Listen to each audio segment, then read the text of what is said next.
G'day everyone, welcome back to the vlog. It is currently midday on a Saturday and I'm in Sydney, Australia. I flew up to Sydney about 5 days ago to play in the APL Millions Main Event. It was a $1,600 buy-in. Unfortunately for me, the event has come and gone since then. I only played about 6 hours until I did bust. So one of the more interesting hands I played before I busted occurred during the 250, 500, 50 ante level. The action falls to me on the button. I have Queen 9 offsuit. I decide to raise it up to 1.1 thousand. Then a loose passive player in the small blind throws in a 3-bet to 2.2 thousand. Big blind folds, the action's back on me. And already this is kind of a gross spot. On one hand, I love calling this hand, getting such a good price, getting to play in position. That's why I really like calling this hand, but I think the better play might actually be to fold this hand, just because you are so dominated by a loose passive player's 3-bet range here with Queen 9 offsuit. Obviously they have Ace Queen, pocket aces, kings, queens, etc. So not looking to play against that range if I can avoid it, but I do get a bit too tempted. I do throw in the call, which I think might be a slight mistake, but not that bad either way. I throw in the call, then we go heads up to a flop of Jack 10 4 with 2 hearts. The small blind continues to bet. He makes it 3.5 thousand.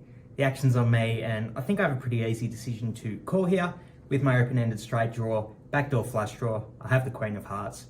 I throw in the call, and we get to see a turn, which is the 6 of clubs. Small blind continues to bet. He makes it 3.5 thousand again. So obviously a pretty small sizing, considering the size of the pot here. So we're getting really good odds to draw to our straight draw. I think there is some merit to raising as well though, trying to semi-bluff the opponent, put max pressure on those overpair type hands. But I think calling is probably the better option, just because I don't think a loose passive player is likely to better than them fold an overpair type hand. So I decide to just call. Then we go to a river. It's a repeat 10. So unfortunately, we don't get there with our straight draw. And then the small blind actually checks. So I do have a bit of an interesting decision, whether I want to try and bluff at this pot, try to represent a 10, something like that to bluff them off an overpair, or whether I just check back to give up. And ultimately, I do decide to check back, give up. I don't think a loose passive player is very likely to check and then fold an overpair or a strong 1-pair type hand in this spot. So not looking to really blast off tournament chips, trying to bluff this one. I check it back, and then he shows Ace-Jack offsuit. So I don't think he was going to check fold that hand, so very happy I didn't bluff there. So after losing that hand, we were down to about 12,000 in chips, and we sort of just played a bit more conservative in the next few levels, just sort of trying to steal blinds here and there. We end up getting our stack up to 15,000 again, and then we are at the 600, 1.2k, 200 level. I'm in the cutoff with King 3 of spades. I look over at the blinds, and both the small blind and the big blind are very tight, sort of older gentlemen who are playing very, very conservative strategies. So I think if I go all in here, I'm very likely to take down the blinds and the antes, which is obviously great when I only have like 12 big blinds. So I rip it all in, the button folds, small blind folds, and the older gentleman in the big blind goes, cool.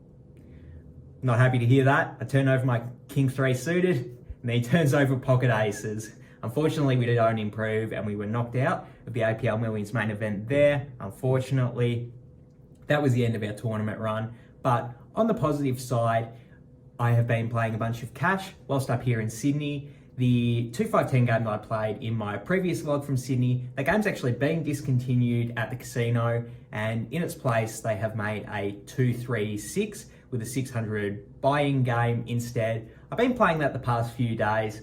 It's been going pretty well for me so far, so I'm pretty keen to hop back into that. And let's go to the casino right now. G'day everyone. It is about 10 p.m. now on the same Saturday night. We finished up playing the poker session at the Star Casino, played plenty of interesting hands, so let's just get straight into it. So after a 2-hour wait, that's right, it took me 2 hours to finally get in a game. I do get seated at the 2-3-6 game, and that's where this first interesting hand happens. I'm under the gun and I look down at pocket kings. Obviously the standard and usual move I would do would be to raise here, but I actually decide to limp. There's a very obvious reason that I decide to limp. It's actually something I've done in the vlog before with a premium hand like kings. There is a gentleman who has position on me and he's going to raise every single hand, or rather he's been raising every single hand I've seen at the table so far after sitting there for an orbit. So I go ahead and limp it to him. Two other people limp, and then he's on the button. He goes ahead and raises it to 40 with probably 2 Uno cards. He could have anything. Then the small blind calls the 40. The action's back on me under the gun. Obviously going to go ahead with my plan here. I raise it up to 200. Then the 2 other limpers fold, and then the button decides to call the 200, leaving himself 200 behind in his stack. So, a bit confused by what this means. I do think it's possible that he's doing this to trap with aces, but obviously not going to be too concerned about that when I do have kings. The small blind folds, so I'm heads up with the gentleman to a flop of Jack 8-6, all clubs. I have black king, so I have the king of clubs. The action's on me straight away, and I actually think the best move here is to check rather than go all in for value. And the reason for that is, I think if I check to this aggressive player, they're going to bluff with at least some of the hands that they call this bet with, but I think it's more likely that they're going to bet worse hand for value if I check to them. So like if they do have pocket jacks here, if they do have like pocket tens, even an ace high type hand with a club or something, they might try and shove for protection. So I just want to give them the opportunity to do that rather than going all in and then they just fold all of their potential bluffs. And I think it's somewhat possible they might even make a hero fold with a hand like pocket tens. Probably not though, but I do go ahead and check it to them, and then he rips it all in. Obviously I have a snap call here with my kings, and then the board runs out with a 9 and then a 4th club with a 3 on the river. So I go ahead and I show my king of clubs, and then he mucks his hand. So starting off the session well, winning a big pot. Okay, so the next interesting hand I played, I had ace-5 of spades on the button. I raised it up to 15, and then a loose aggressive straddle calls. So he heads up to a flop of 7 deuce rainbow. Big blind checks it to me. I go ahead and c-bet here, looking to do a bit of protection / value with a smaller size bet. I go ahead and make it 10, and then my opponent check raises it to 40. Action's back on me. I am somewhat concerned that my opponent could have a 2, that they're check raising for value, or maybe even potentially like a 1 pair hands that they're sort of just like raising for a bit of denial. But having said that, I think it's pretty likely my opponent is bluffing here. He has a bunch of like overcards to the 7 hands he's going to call with pre-flop in his range that he might just be bluffing with. So I don't like folding just yet. I do throw in the call with ace high, and then we see a turn, which is the 3 of clubs. My opponent continues to bet. He goes ahead and bets 50.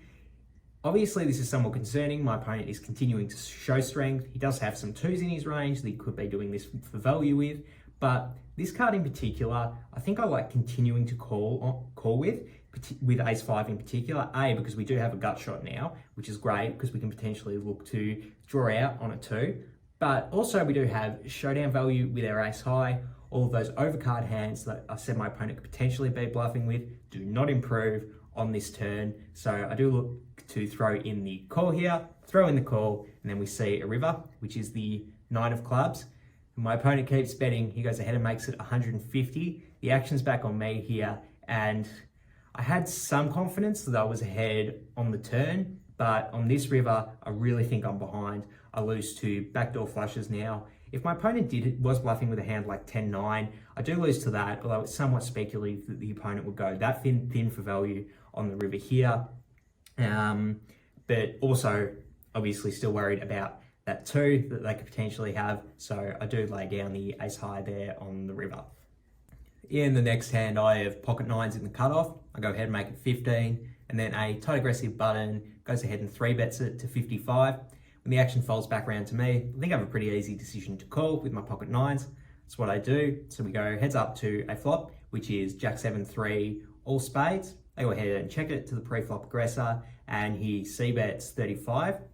I decide to call. I think I have a pretty easy call with my 9s here. Obviously, I beat all of my opponent's bluffs, but even if they do have a strong hand like an overpair, I'm getting pretty good odds to draw to my flush, so I do call. Then we see the turn.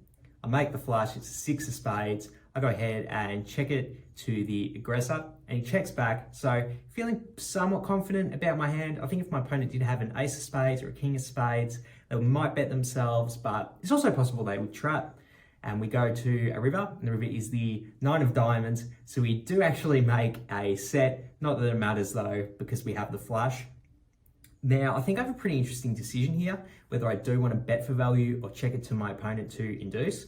I think the better play will be to check to my opponent to induce a bet. I think if my opponent does have an overpair without a spade, they're probably going to find the fold here when I bet. And then if they did trap with some of those stronger hands, I'm going to be facing a raise when I bet, and I'm going to have to fold, which opens myself up to being bluffed. So I think checking to induce a bet will be the better play. I make the mistake though. I go ahead and bet 80 for value, hoping to get a hero call from an overpair or maybe like pocket jacks. I think that's a mistake though, and my opponent goes ahead and raises actually. He doesn't even fold. He goes ahead and raises it to 250. The action's back on me, and I said on the turn when my opponent checked, I was somewhat confident that they could be, my hand was the best. But I did think it was also possible that they were trapping, and now, obviously, if they did, they're raising for value. So I think I just have to fold my nines here, unfortunately. I think betting the river was a mistake, and that's something I should watch out for moving forward. This next hand takes place about an hour after the previous one. I had a pretty big card dead stretch and ended up folding a lot. So I think I have a very tight table image at this point, which I think is very important to note going into this hand. So there is a hijack limp, a small blind limp, a big blind limp. Then the action's on me. In the straddle, I have 9-2 of hearts. Very easy check here. I go ahead and check my option. Then we go 3 ways to a flop, which is Queen 9-3 with 2 hearts. So we flop a pair and a flush draw, banging. The small blind checks, the big blind checks, and the action's on me. And I think I kind of have an interesting decision here. The reasons I like betting is because we have such a strong hand with so much equity that if we bet and we get called, we don't really mind that. But I think it's okay to check as well. Obviously, we do lose to any queen, and we've got to be concerned about betting and folding out worse hands and getting called by a queen. So I think either option is fine. I decide to bet though. I go ahead and make it 20. Then I get a call from the hijack, the small blind, and the big blind folds. So we go 3 ways to a turn still. The turn's a banger. It is the 9 of clubs. So we do make trips. Small blind checks it to me.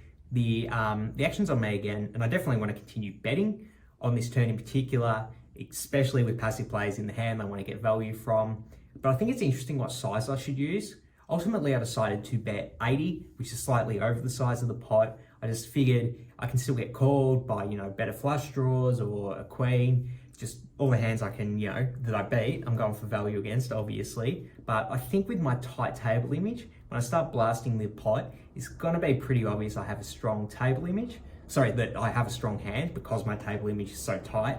So I think maybe betting smaller to try and price in like a straight draw, like Jack 10, or making sure a queen doesn't fold. So I think betting something like 40 might be a bit better, but I go ahead and bet 80, and then both of the other players fold, unfortunately. All right, for this next hand, the action folds to a tight aggressive button, who opens it up for 20. Then I'm in the small blind. I look down at my favorite hand in all of poker, pocket aces. I go ahead and 3-bet it to 80, and the action gets back to the button. He actually throws in the 4-bet, goes ahead and makes the 170. Obviously loving life with my aces here when I get 4-bet. I do have a somewhat interesting decision, whether I want to 5-bet or flat to trap. And normally I think there's a lot of merit to 5-betting with aces here, but I think in this spot specifically, I really need to trap. And that's just because my table image is so tight, and I've been folding so much, that it's just going to be way too obvious that I have aces if I do throw in the 5-bet. So I decide to call here, and then we go heads up to a flop, and the flop is ace queen 3 with 2 spades. Normally I'm stoked to hit top set, but in this spot specifically, I'm concerned that if my opponent does have a hand like pocket kings or pocket jacks, they're going to be reluctant to put more money in the pot. So this is probably the one instance where hitting top set is no bueno. So I go ahead and check it to the pre-flop 4-better. Then he c-bets 75. I think I have a very easy decision to just call here, continue to trap. That's what I do. Then we go ahead and see a turn, which is a repeat 3. pretty big brick. Obviously, if my opponent has kings, he didn't improve. If he had jacks, he didn't improve. So I still got to check it to him, hoping that he's bluffing or has pocket queens or ace queen somehow. So I go ahead and check it to him, and he checks back, and we get to see a river, and the river's a repeat queen. And I have a very interesting decision here. I actually have a few decisions. The first decision is whether I want to bet or check to continue the trap. And I think I prefer betting, just because if my opponent does have a hand like pocket kings, he's definitely going to check that back, whereas maybe I can get him to bluff catch with a bet myself. So I do decide to bet, but then there's another interesting decision. Do I want to go all in for value, or do I want to bet small? The reason I would like going all in for value would be to specifically stack a hand that has a queen or ace king specifically. Even ace king might fold to an all in though, that's the problem. So I actually decide to bet smaller, just trying to get max value from from like a pocket kings that wants to hero call, a pocket jacks that wants to hero call. So I go ahead and bet 125 rather than moving all in. Then my opponent hits the tank for probably like 30 seconds before deciding to fold his hand. So obviously he didn't have anything that strong, folding such a small bet. But regardless, we still do rake in a big 4-bet pot, which I'm always stoked about. So that wrapped it up. They were the most interesting hands we played throughout the session. I only ended up playing about 6 hours, which honestly I was a bit disappointed with. I was really hoping to put in a long session on a Saturday night whilst I'm in Sydney, but like I've complained about in this vlog before, I really do fatigue and start to make suboptimal decisions once I go past that 6-hour point. It's something I'm really trying to work on, but obviously I still need to do some work to hope that I can continue playing my A game past a 6-hour period. But we ended up buying into the session for 600 and leaving for 1,069, so that ends up being a 469 profit on the session. In terms of my gameplay grade for the session, I'm going to give myself a B+. I think in terms of playing the hands, the biggest mistakes I made were betting too big with the trip 9s on the turn and leading blocker betting the 9-high flush on the river in that other hand. I think in terms of playing poker, those were the biggest mistakes I made. But I think the overall biggest mistake I made was I left too early. I should have put in a longer session on a Saturday night, then 6 hours when stacks were deeper. I think overall that's the biggest mistake I could have made, and I did during the session. But with all of those to the side, I'm very happy with how I played. I think I played all the hands well. I'm very happy that I played disciplined pre-flop. I didn't, get tempted to open any of the trash hands I looked down at. So I'm happy in terms of that. And I don't want to downgrade myself too much for those other mistakes. So B+ feels about right. So that's going to wrap up the vlog for today. Thank you so much for watching. I really do appreciate it. I do want to apologize a bit. In my previous vlog, I mentioned that I was gonna be less consistent with putting out vlogs than I had previously been, and I did warn you guys about that, but it's been way too long a gap between this vlog and the previous one, so I'll apologize to everyone out there who was waiting on this one so long.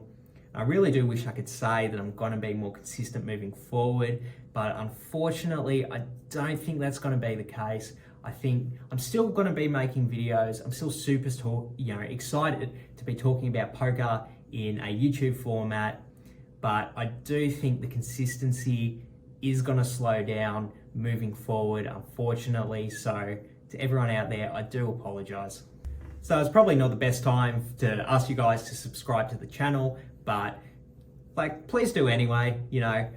Videos aren't going to be coming out as consistently, but they will be coming out at some point. So if you do subscribe, you'll get them when they do come out. Also, follow me on Instagram, because I'm still going to be posting on Instagram a lot more regularly than I have been on YouTube. So @LeeBets on Instagram, follow me there. But for now, I'm out of here.